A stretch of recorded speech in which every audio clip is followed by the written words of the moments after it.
Toxic Rain Champion, Toxic Rain Raider, Tornado Shot, Corrupting Fever. These are some of the most popular builds currently in the 316 meta. And all of them rely on a weapon. Specifically, a weapon that increases the gem levels of whatever's socketed in it, in combination with damage over time multiplier and often other damage over time modifiers. Because of this, I decided to make a short video explaining how to make the endgame version of this sort of weapon. Now, I've seen a lot of people complaining that these weapons are too expensive, and I'm going to be honest, you can make it cheaper than just buying it fully made and ready to go. But it is not going to be a cheap weapon no matter how you slice it. At the end of the day, you're looking at multimodding it twice, and you're looking at using a 2x craft on top of that. So it's not going to be cheap. You're not going to find a miracle make the perfect weapon for 1x. This trick that crafters hate. As much as I'd love to be able to tell you that, it just doesn't exist. Although, be sure to stick around for the end of the video, because at the very end, I am going to have a tip that will save you some money. But for now, let's go over to Craft of Exile to skip all of the slow, long, and boring stuff.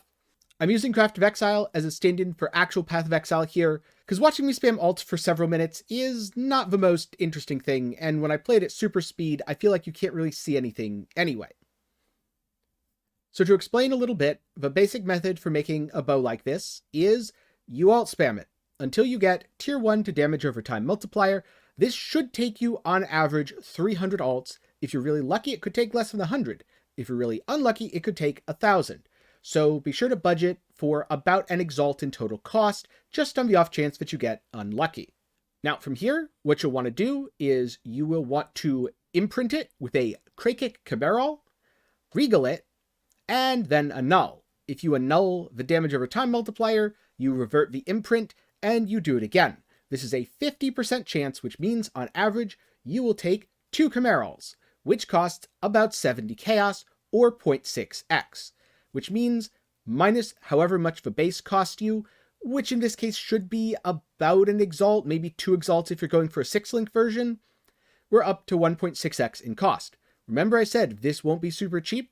Well, we haven't even really started, and we're up to 3.6x. But this is a best-in-slot endgame weapon for some of the most powerful, or at the very least, the most popular builds in the meta. So you're still going to be saving quite a bit when you consider the fact that it should cost you about 12 to 14 to just go buy a bad version of this weapon. Now from here, we have to go into the crafting bench mods. And specifically, you want to put on can have up to 3 crafted modifiers. And then you want to do cannot roll attack modifiers. What this does is this allows you to freely modify the prefixes without really messing with the suffixes.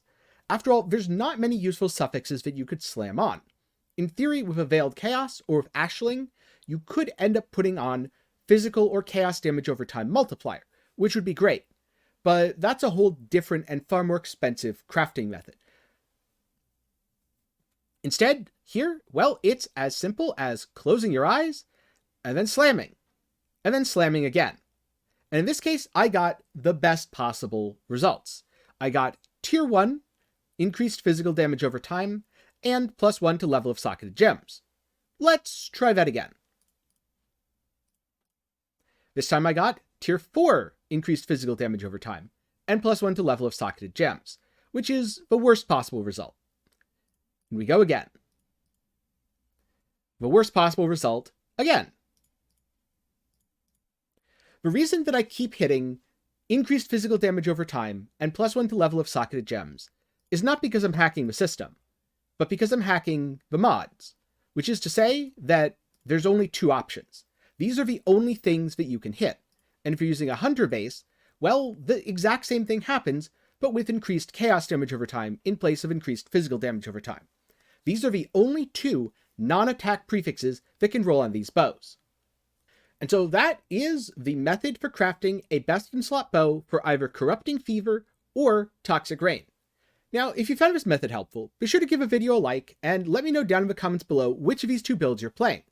But, as a special reward for everyone who stuck around and watched the video to this point, I can help save you some money on that very last part.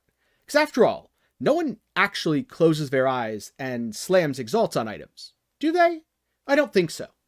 Instead, what they do is they go to their menagerie, and they beastcraft. There's a beastcrafting recipe that adds a mod to a Warlord or a Hunter item. You will of course need to do this craft twice. In the case of a Warlord item, it will require 2 Krakic Maws and 2 Phenomenal Scrabblers. This should cost you about 60 chaos total. On the other hand, if you wanted to do this on a Hunter item, it would cost you 2 Krakic Maws and 2 Krakic Watchers, which should be about the same cost because last I checked, both the Krakic Watcher and the Phenomenal Scrabbler are both under 5C each. And from there, you just do the beastcraft twice, it will have the exact same outcome, but instead of spending 2x, which right now is about 240 chaos, you will have spent about 60 chaos, which nets you a saving of 180C. Now remember, to finish your bow, you will have to do multimod again, and you will have to add +2 to level of socketed supports, which adds another 4x. But a best-in-slot bow that's at minimum value 12x for around 8? That's a pretty good deal. You're still saving a solid 4x, and the ones with T1 increased physical damage over time, or T1 increased chaos damage over time, are often significantly more expensive. Now, I've been basing a lot of these prices and a lot of these numbers off of the cost of making the Warlord version. And it should be noted that prices will change. You should take all of these numbers with a grain of salt. The crafting method itself, though, won't change. And you can use this into the future. Who knows, maybe someday there's going to be some new awesome thing with increased fire damage over time that'll end up working exactly the same way. But for now, I hope you found this crafting method helpful. If you're playing either of these 2 builds, then this should help you get your best-in-slot weapon a little bit cheaper. On the other hand, if you're not playing either of these builds and you just want to make a quick buck, the market's probably ruined by the fact that I made this video, so I'm sorry for ruining your market, but also I'm not really sorry because I enjoy sharing knowledge and helping people. And I'm sure if you knew enough about crafting to abuse the market in the first place, you'll be able to figure something else out and abuse a different market and make just as much money. But for now, what I would like to know is, did you find this helpful?